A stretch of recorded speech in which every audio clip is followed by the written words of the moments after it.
Parce que là, il n'y a pas d'éclair, on va mettre les électrons directement sur elle. Voilà ce qui se passe. Voilà, tu me dis qu'elle devrait exploser par l'impulsion électrostatique. C'est possible ça, mais pour une goutte d'eau, hein, simplement. A priori, elles sont trop solides pour ce genre de choses. D'abord une précision. Mademoiselle, je dois finir de gagner notre concours des chaussettes colorées.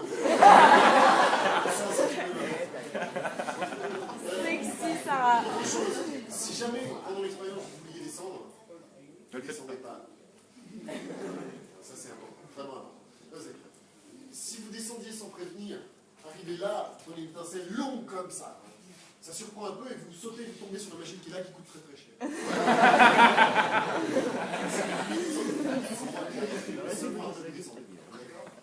Ok, super. Est-ce que vous savez ce qu'est la Terre? Montrez un peu pour voir. Ça, c'est beaucoup trop timide. Il va falloir quelque chose avec un peu plus d'ampleur. Comme danser un peu. 1, 2, 3, c'est parti, secouez la tête fort, fort. Beaucoup plus fort que ça. Imaginez-vous en concert, s'il vous plaît, tout le monde plus. Avec ce sauvage, oui.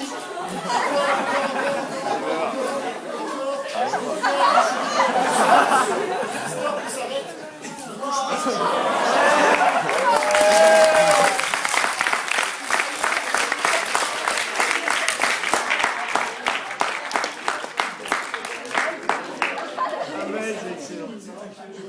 Tu arrêtes de monter tes mains vers ton visage. Redescendre tes cheveux, ça peut marcher. Recommence, il secoue la tête fort. Encore une fois. Avec violence, s'il te plaît. C'est énorme.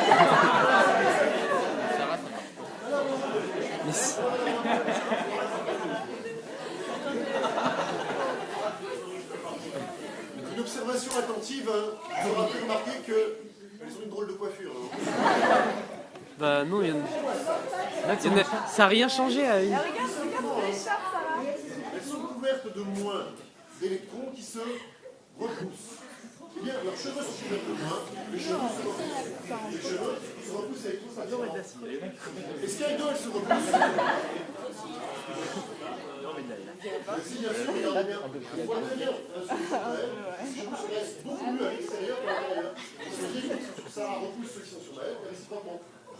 Évidemment, elles ne se repoussent pas assez pour se faire tomber, elles se repoussent seulement du poids d'un cheveu. Mais elles se repoussent, on le voit bien, à la manière dont les cheveux se dressent. Il n'y a qu'un côté. Vous avez rempli ces cheveux à la normale, vous avez une idée? Bon. Oh oui, ça c'est trop facile. Hein. En prenant la barre. En prenant la barre. En touchant la main? Ouais, je ne vous conseille pas. Prenons la barre. D'entre nous, on appelle la friteuse géante.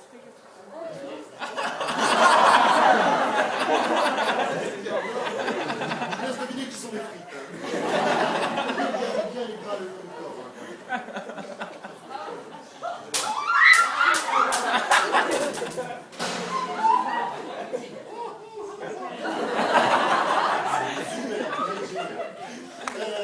Un vrai talent spectaculaire.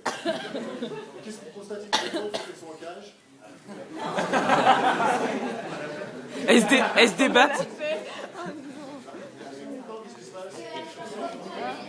Oui, les cheveux pendent lamentablement. Elles sont toujours couvertes d'électrons. Oui. Ah non. Sinon, elles ont les cheveux dressés sur la tête. Elles n'ont plus les cheveux qui se redressent, donc elles ne sont plus couvertes d'électrons. Ils sont où les électrons? Sur la cage. Sur la cage, évidemment. Toucher. Est-ce qu'elles peuvent toucher la cage? Oui. Si. Attendez, soyons plus précis. Qui est-ce qui pense que c'est vraiment dangereux, vaut mieux pas qu'elle touche la cage? Tu dis oui. Pourquoi un ami dans cette classe? Qui est-ce qui pense que c'est pas dangereux du tout, elles peuvent toucher la cage? Mais j'ai pas dit qu'il fallait pas. Et qui c'est qui pense que c'est vraisemblablement extrêmement dangereux et c'est bien pour ça qu'il faut qu'elle touche la cage? Mademoiselle, allez-y. J'aime bien mettre. Je veux savoir. Allez! C'est qu'une main après tout.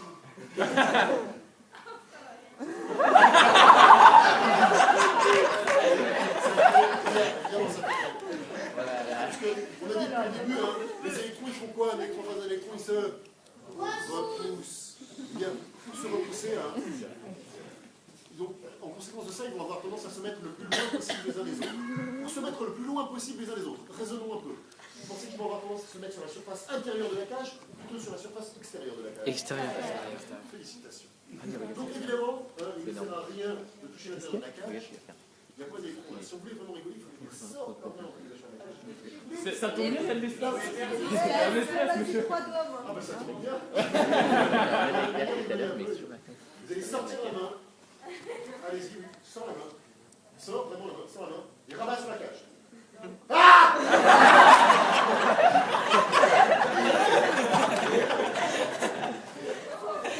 C'est réussi, Maël? Ça va, touche dans la cage. Un peu plus loin, un peu plus loin. Mais comment? Bah oui, ça passera mieux. Voilà. Touche. Vas-y. Et ça fait beaucoup de bruit pour rien. Alors, elle est chargée ou pas la cage? Oui. Pour vérifier, c'est tout simple. Hein. Quand on a un doute, on prend un paratonnerre et on va consulter voir si la cage est chargée ou pas.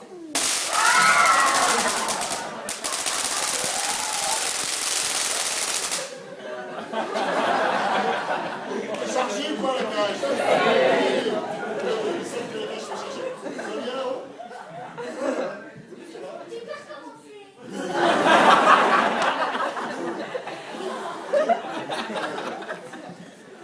On va recommencer, mais d'ici là, bon, il est juste une fois pour le plaisir.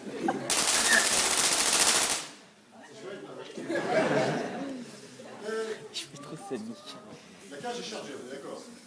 Et à l'intérieur, elles sont chargées ou pas? Non.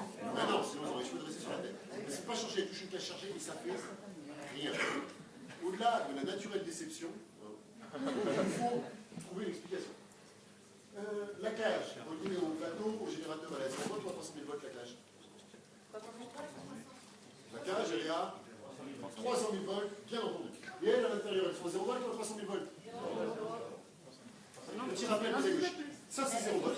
Quand on approche 0 volts de 300 000, ça fait à peu près. Alors, imaginez, si elles étaient à 0 volts. C'est la même chose. Partout entre elles, et la cage, elle est éteinte en éclair. Elle est centrée en l'air au lieu de l'entrée. Ça serait excellent. Non, on ne peut pas. C'est même pas une question de bonne volonté, c'est parfaitement impossible. Elles sont à l'intérieur d'un conducteur fermé à 300 000 volts, elles sont donc forcément à 300 000 volts. À l'intérieur d'un conducteur fermé, le potentiel est parfaitement homogène, le champ électrique est nul. Tout ça pour dire qu'il ne peut rien leur arriver, elles sont dans une cage dite de Faraday, de protection, c'est bien ça qu'on veut dire par là. On appelle ça un blindage électromagnétique. Un blindage parce qu'il ne peut rien vous arriver, c'est foncièrement protégé. Tellement bien que vous allez poser vos mains là. Et alors peut-être que vous êtes protégé de tous les phénomènes électromagnétiques. Vas-y, Maël. Ouais, Maël en premier. Allez. Ça va. Voilà, très bien. Ne vous inquiétez pas. Vous êtes prêts? Il ne peut rien vous. Excusez-moi, je suis un peu taquin. Il ne peut rien vous arriver.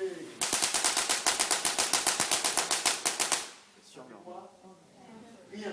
Alors, glissez un peu les mains et s'entraîner de place publique. Non, quand même pas le temps. Voilà. D'ailleurs, très bien. Avant d'être monté là-haut, on ne se rend pas compte à quel point c'est impressionnant. Ça va?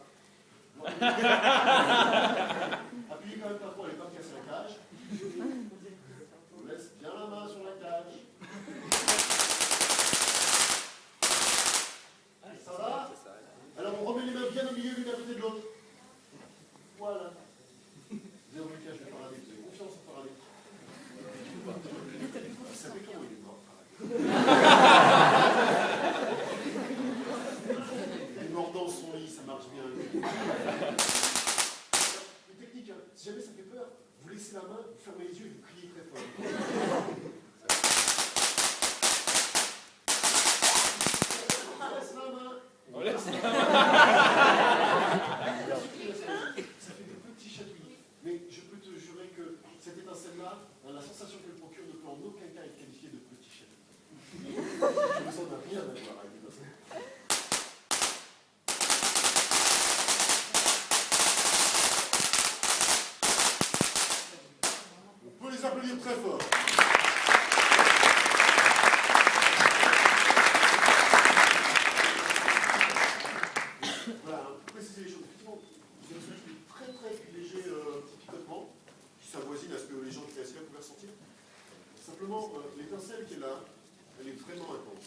qu'un être humain est capable de recevoir cette étincelle sans, d'une part, crier extrêmement fort, d'autre part, sauter en l'air par contraction musculaire immédiate.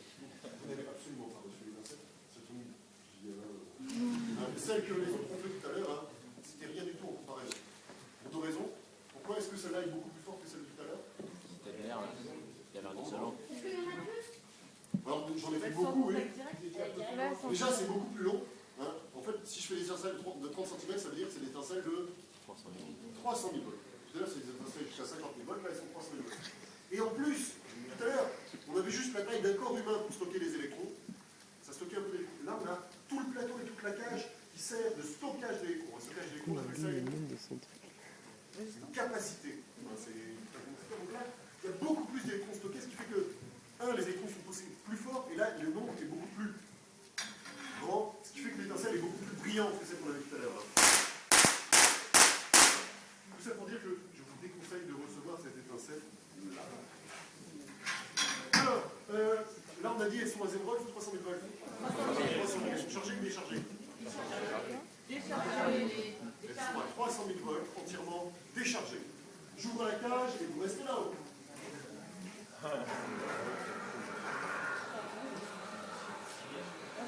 Elles sont toujours à 300 000 volts, hein, les générateurs. Maintenant, les électrons sont sur elles, évidemment. Parce que là, c'est à 300 000 volts déchargées, maintenant, c'est 300 000 volts chargées. Vous voyez hein, que le potentiel électrostatique et le fait d'être chargé ou déchargé sont deux choses tout à fait différentes et qu'il ne faudra pas confondre. Bon, alors en plus, une fois qu'on en est arrivé là, on peut montrer d'une autre manière qu'elles ont cette tête-là parce qu'elles sont couvertes d'électrons. En fait, les électrons sont sur elles de s'échapper.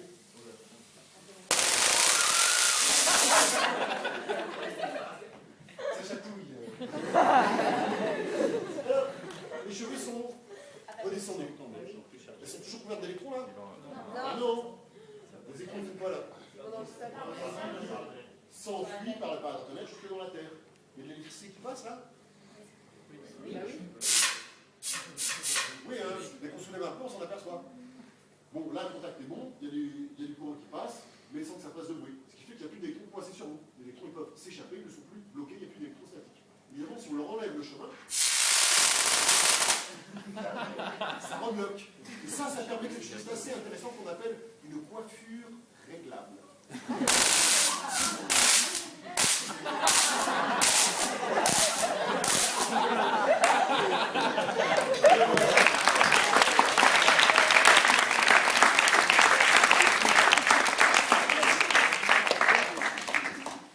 Je viens d'éteindre le générateur, mais est-ce que vous pensez qu'ils sont pour autant entièrement déchargés? Non.